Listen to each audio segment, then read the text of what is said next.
Good morning student, कैसे हैं आप लोग।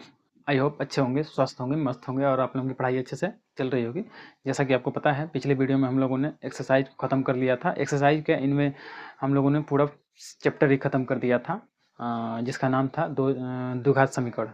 द्विघात समीकरण को हम लोगों ने फिनिश कर दिया था। आज हम उसके आगे बस बढ़ने वाले हैं। अगला चैप्टर का नाम है समांतर श्रेणी, अर्थमेटिक प्रोग्रेशन। ठीक है, तो इसमें हम सीखेंगे कि कैसे हम समांतर श्रेणी का मान निकालते हैं और कहाँ इसके दैनिक जीवन में इसके उपयोग क्या क्या हैं। ठीक है, तो आइए हम समांतर श्रेणी को शुरू करते हैं। सबके पास बुक होगी, सबके पास बुक होगी ना, बुक होगी। और सभी लोग बुक से अपना प्रैक्टिस करते रहिएगा। ठीक है, ज़्यादा से ज़्यादा रिवीजन भी करते रहिए। जो चीज़ें पढ़ा दी गई हैं उसको आप फिर से दोबारा पढ़ते रहिए। समझ में? चलिए, तो क्लियर है। तो मैं संजय आप सभी का स्वागत करता हूँ यस के लर्निंग में, जहाँ पे हम पढ़ते हैं मैथ्स बोर्ड्स के लिए। समझ में?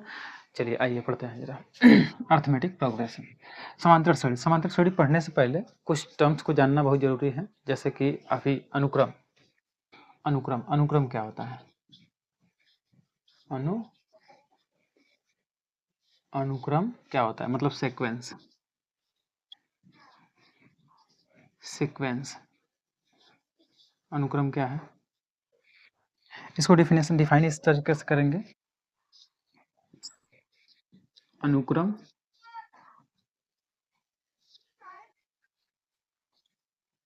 संख्याओं का क्रम है, संख्याओं का क्रम है जो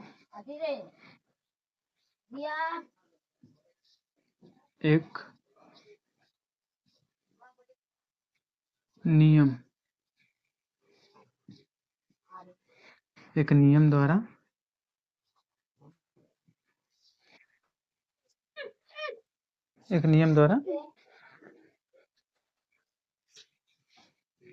लिखा जाता है, नियम द्वारा लिखा जाता है।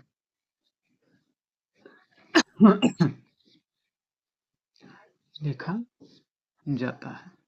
ठीक है, थोड़ा मैं इंक डाल लूँ तक आप डेफिनेशन नोट कर लीजिए। अनुक्रम क्या है? एक नियम द्वारा लिखा गया संख्याओं का क्रम है। एक नियम द्वारा लिखी गई संख्याओं का क्रम है। ओके,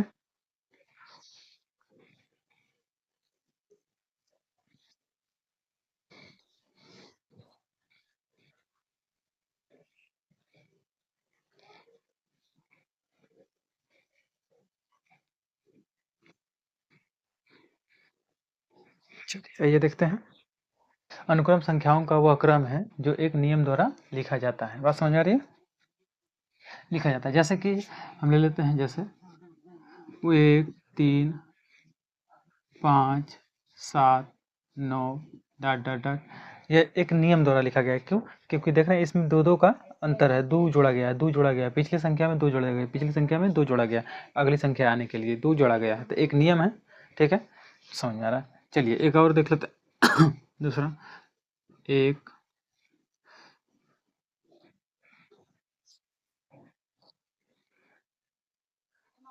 4 9 16 25। ये भी देख, एक क्या है? अनुक्रम है। ये भी एक सीक्वेंस है। हम देख रहे हैं पहला का 1 का स्क्वायर है, फिर 2 का स्क्वायर है, फिर 3 का स्क्वायर है, फिर 4 का स्क्वायर है, फिर 5 का स्क्वायर है, फिर 5। ऐसे स्क्वायरों का, सभी क्रमागत संख्याओं के स्क्वायरों का क्या है? क्रम है। समझ में ना?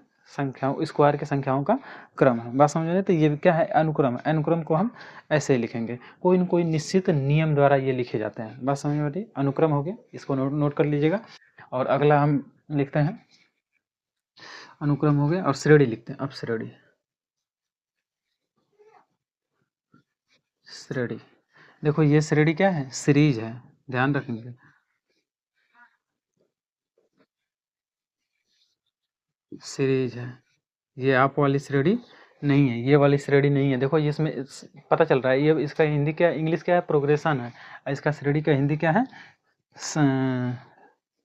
सीरीज है। ठीक है, तो इसे श्रेणी श्रेणी को देखिए, इसको हम इस तरीके से डिफाइन कर सकते हैं, अनुक्रम के पदों को, यही अनुक्रम के पदों को धन तथा ऋण ऋण धन तथा ऋण चिन्हों द्वारा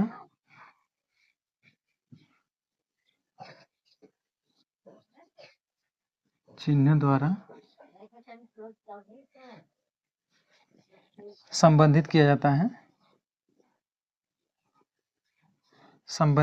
है, या लिखा जाता है, संबंधित या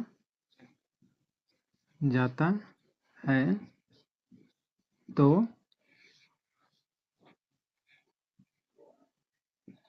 श्रेणी बन जाता है, श्रेणी बन जाता है। बात समझ आ रही है? मतलब वही, मान लो इसी को ले लिए हम, इसी को ले लेते हैं पहला वाला को। तो देखो 1 + 3 + 5 + 7 + 9 डॉट डॉट करके ऐसे, तो ये क्या हो जाएगा, श्रेणी हो जाएगा। क्यों? क्योंकि इसमें क्या है, प्लस कर दिया गया है, सब में जोड़ दिया गया है।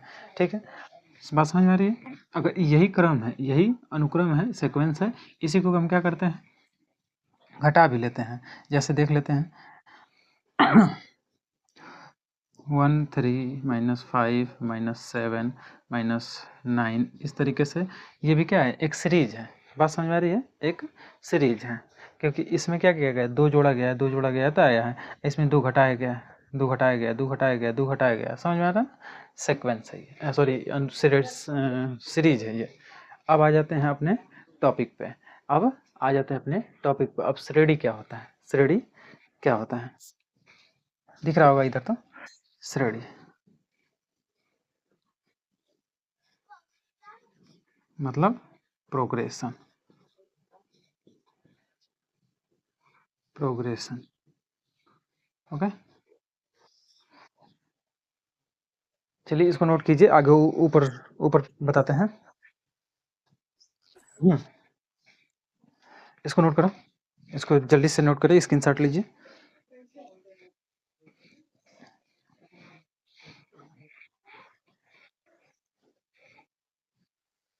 श्रेणी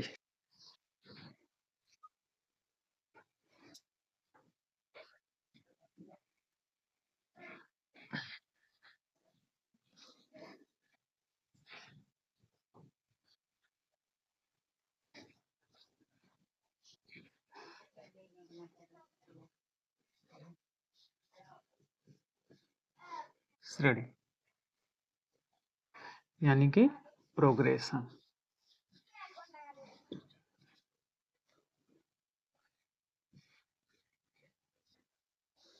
प्रोग्रेशन। देखिए, अनुक्रम के पदों को निश्चित प्रतिबंधों द्वारा,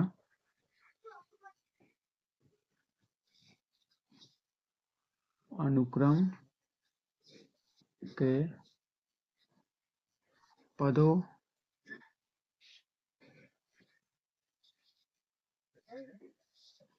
पदों को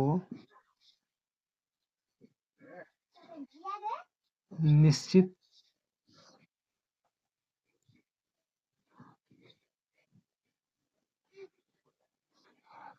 निश्चित प्रतिबंधों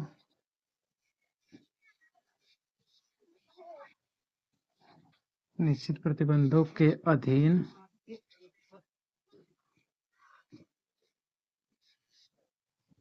अधीन लिखा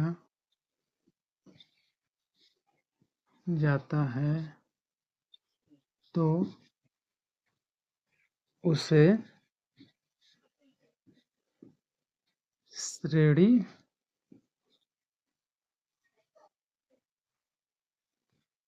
श्रेणी मतलब प्रोग्रेशन,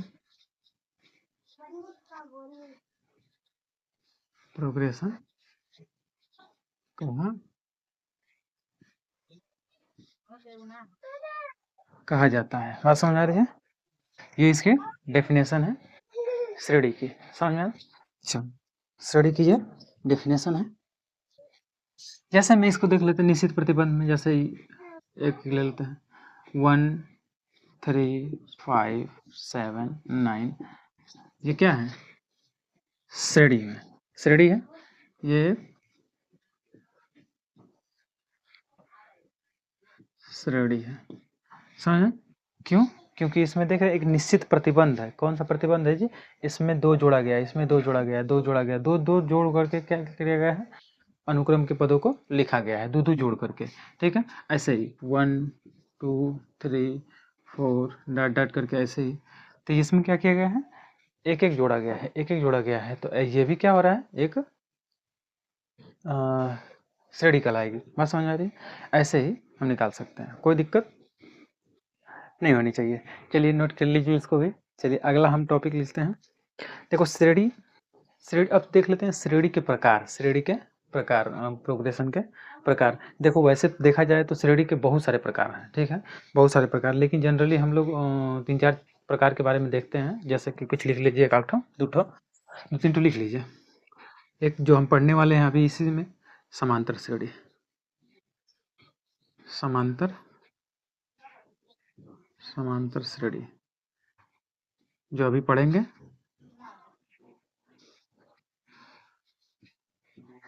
समांतर श्रेणी, ठीक है। अर्थमेटिक प्रोग्रेशन,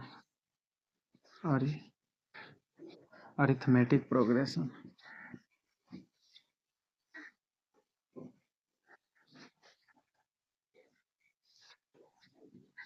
मैटिक प्रोग्रेशन, प्रोग्रेशन इसे हम क्या कहते हैं? एपी भी कहते हैं, एपी भी कहा जाता है, एपी सीरीज। ठीक है, दूसरा जब का हो जाएगा गुणोत्तर श्रेणी, गुणोत्तर श्रेणी, गुणोत्तर श्रेणी इसको क्या बोलते हैं? जियोमेट्रिक, ज्योमेट्रिक प्रोग्रेशन,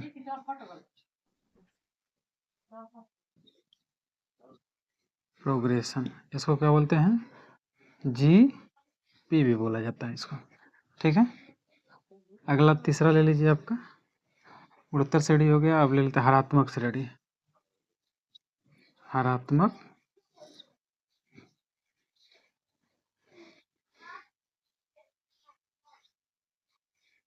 हरात्मक श्रेणी इसका आ जाएगा harmonic, harmonic progression, harmonic progression. Okay, इसको एक और नाम से जाना जाता है क्या? पी, एच पी नाम से जाना जाता है। ठीक है, A P G P H P, A P G P H P. ठीक है, ये 3-4 प्रकार की श्रेणियाँ हैं जिसको हम इसको अभी पढ़ लेंगे इसी चैप्टर में।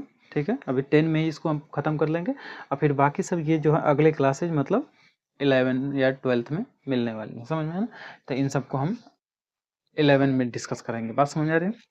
चलिए, तो समांतर श्रेणी के बारे में अभी हम डिस्कस करने वाले हैं। नोट कर लीजिए इसको, हम इरेज करते हैं। चलो, ये क्या है? श्रेणी के प्रकार हैं, लिख लीजिए इधर हेडिंग।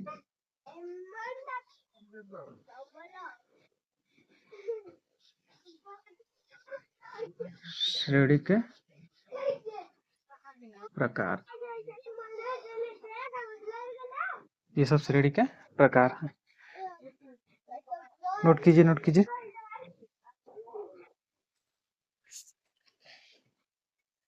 अब समांतर श्रेणी देखते हैं।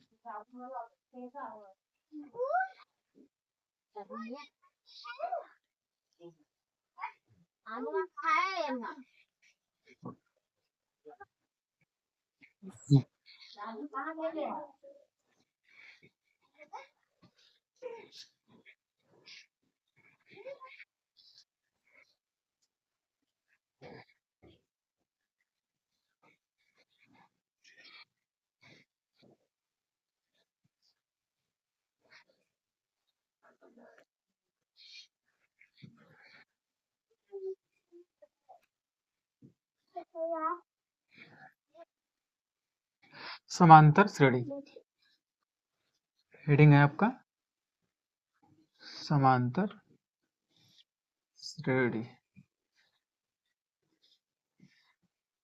समांतर श्रेणी मतलब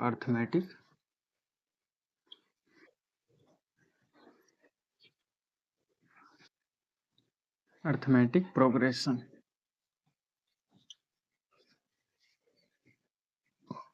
ओके। समांतर श्रेणी, समांतर श्रेणी ऐसी श्रेणी है जिसके पिछले पद में किसी निश्चित संख्या को जोड़ा या घटाया जाता है तब प्राप्त होती है। तो इसी को हम डेफिनेशन लिख लेते हैं।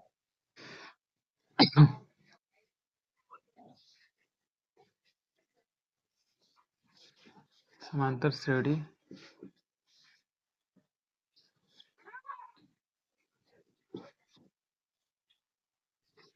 ऐसी श्रेणी है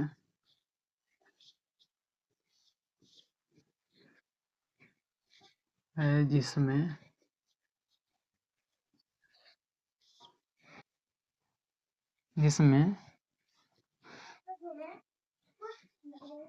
उसके पिछले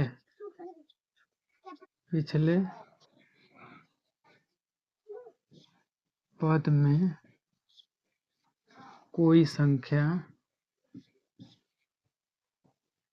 कोई निश्चित संख्या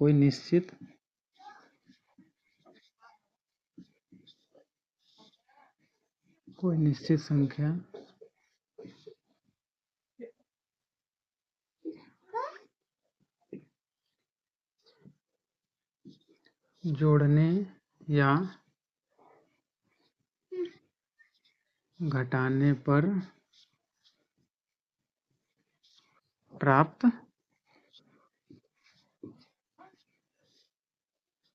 होती है।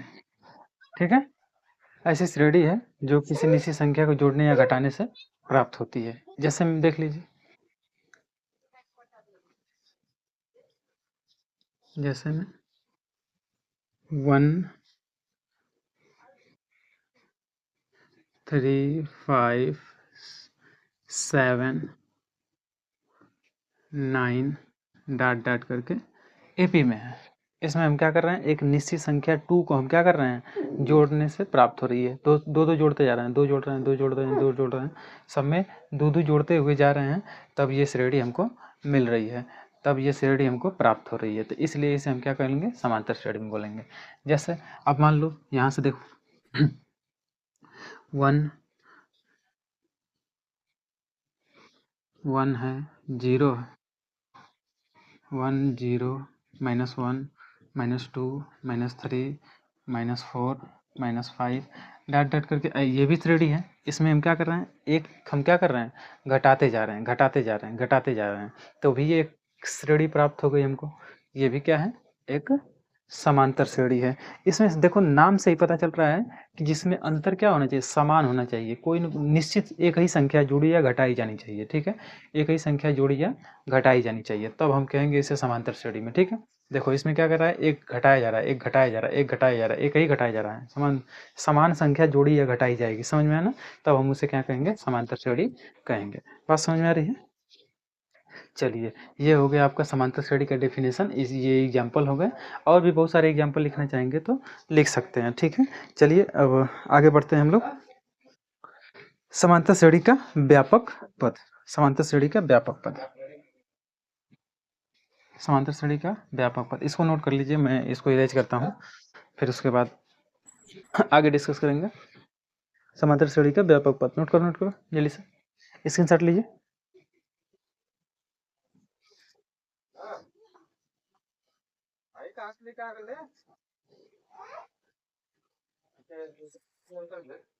चल,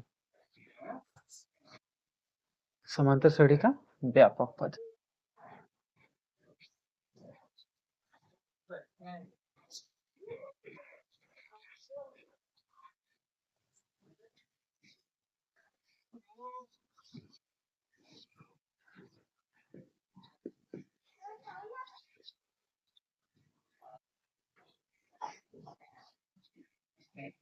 समांतर श्रेणी का व्यापक पद।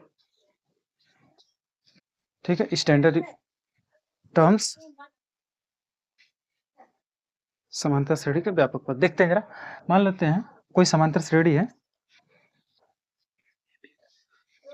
एपी समांतर श्रेणी का यनवा पद एन या टीएन द्वारा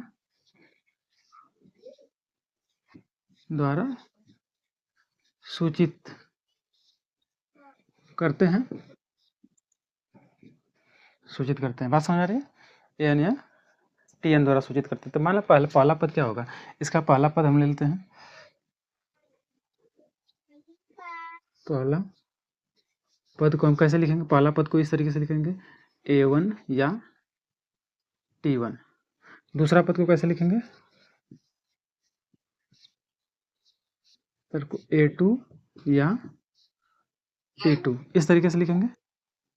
ऐसे तीसरा पद को क्या लिखेंगे, सोचिए, तीसरा पद को भी इसी तरीके से A3 या T3 लिखेंगे। ऐसे यनवा पद को क्या लिखेंगे, ऐसे डॉट डॉट करके यनवा पद को ऐसे ही क्या लिखेंगे, AN या TN, जैसे कि यहाँ पे बताया हूँ। ठीक है, ऐसे ही लिखते हैं।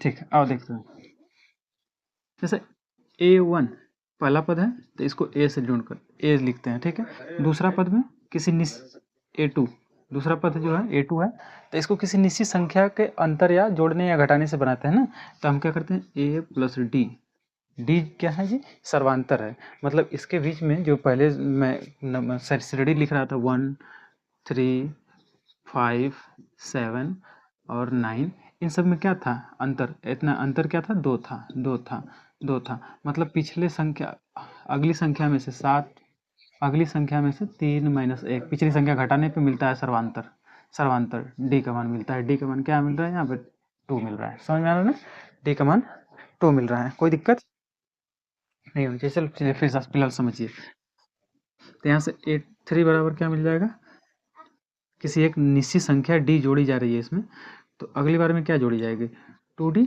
एक बार और डी जोड़ देंगे तो 2D हो जाएगा। यहाँ पे 4, A4 बराबर चौथी संख्या बराबर A प्लस 3D, एक और डी जोड़ दिया जाएगा तो कितना हो जाएगा, 3D हो जाएगा।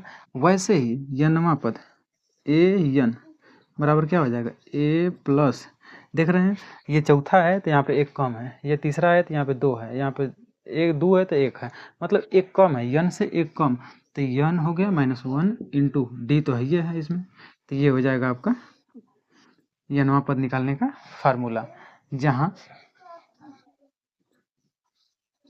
जहाँ ये ए बराबर प्रथम पद,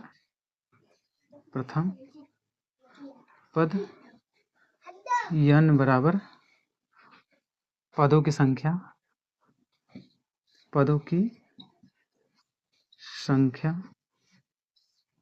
ठीक है, AN यनवा पद है,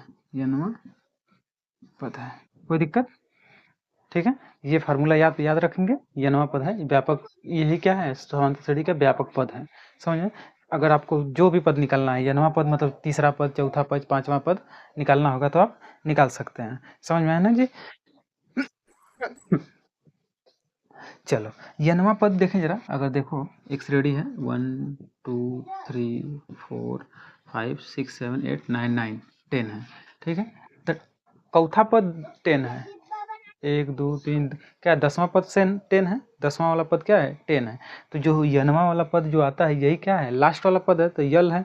इसको हम इस तरीके से भी लिख सकते हैं, एक तरीके से, कैसे, यल बराबर A plus N -1 into D, इस तरीके से भी लिख सकते हैं। ये क्या है, अंत से यनवा पद है, या अंत से लास्ट वाला पद हो गया, यनवा पद जो आता है लास्ट वाला पद ही आता है, ठीक है, A plus N minus C2D, ठीक है, ये नोट कर लेंगे, चाहिए हेडिंग लिख लीजिएगा,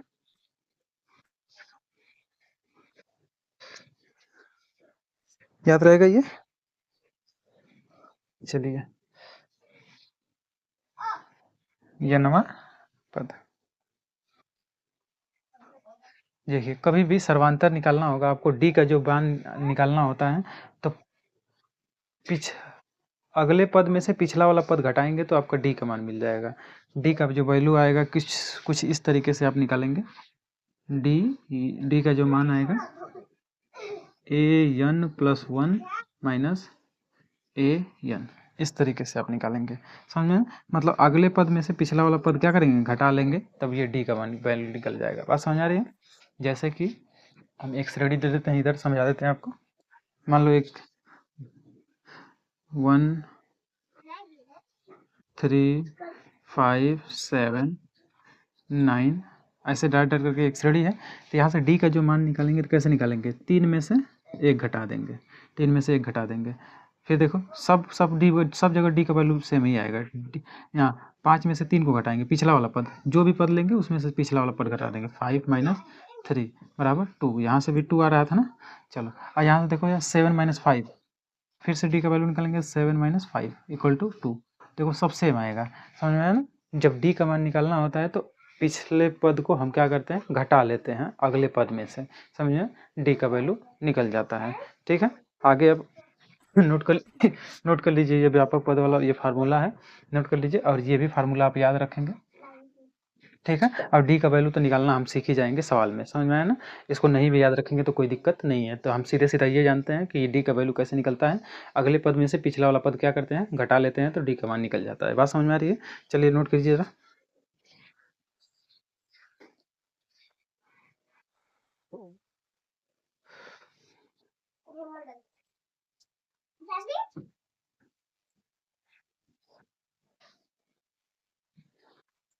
चलिए, अच्छा कभी भी मान लीजिए कभी पदों की संख्या अगर इस तरीके, पहले इसको हटाता हूँ।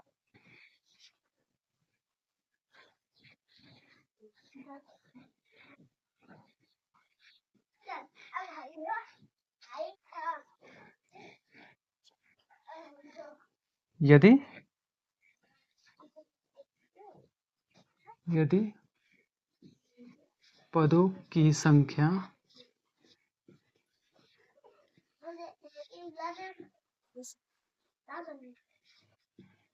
यदि पदों की संख्या 3 हो तो पद को किस तरीके से मानेंगे, इस तरीके से मानेंगे, ए माइनस डी, फिर ए प्लस डी, इस तरीके से मानेंगे। समझ में ना? अगर पदों की संख्या 4 हो तो 4 पद हो तो इस तरीके से मानेंगे। कैसा कुछ, ए माइनस 3 डी, ए प्लस डी,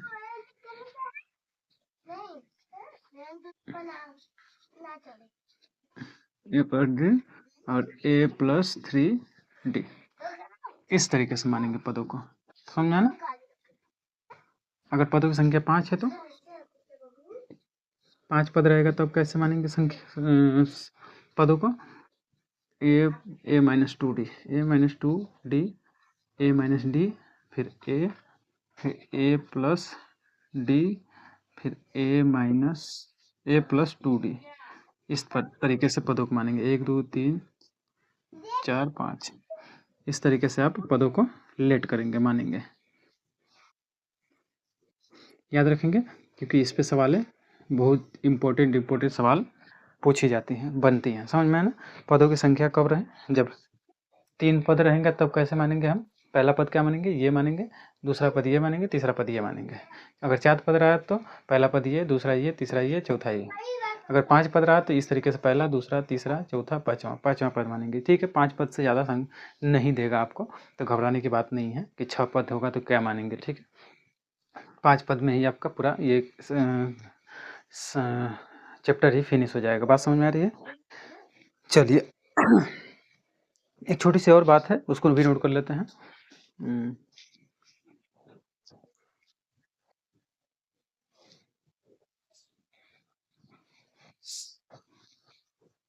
समांतर माध्य, समांतर माध्य,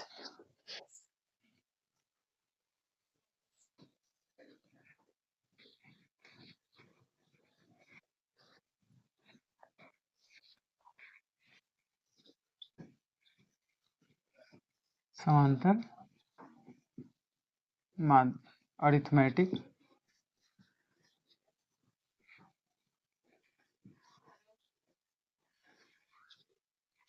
अरिथमेटिक मीन,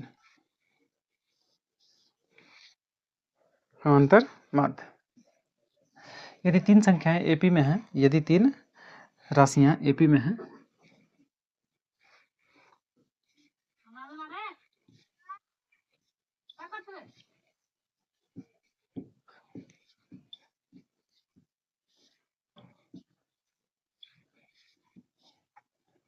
एपी में हैं, तो बीच वाली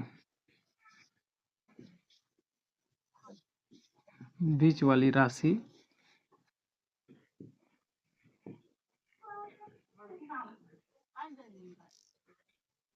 अन्य दो राशियों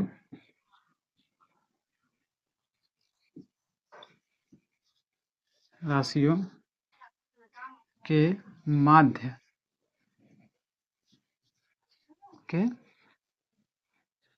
के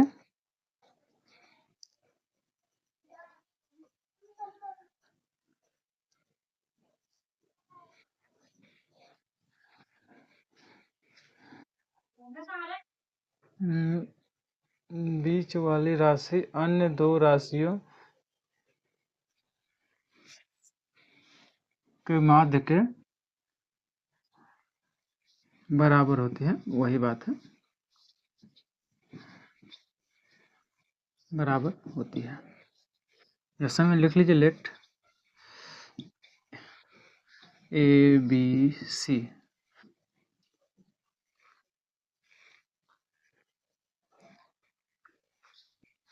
तीन संख्याएं एपी में हैं।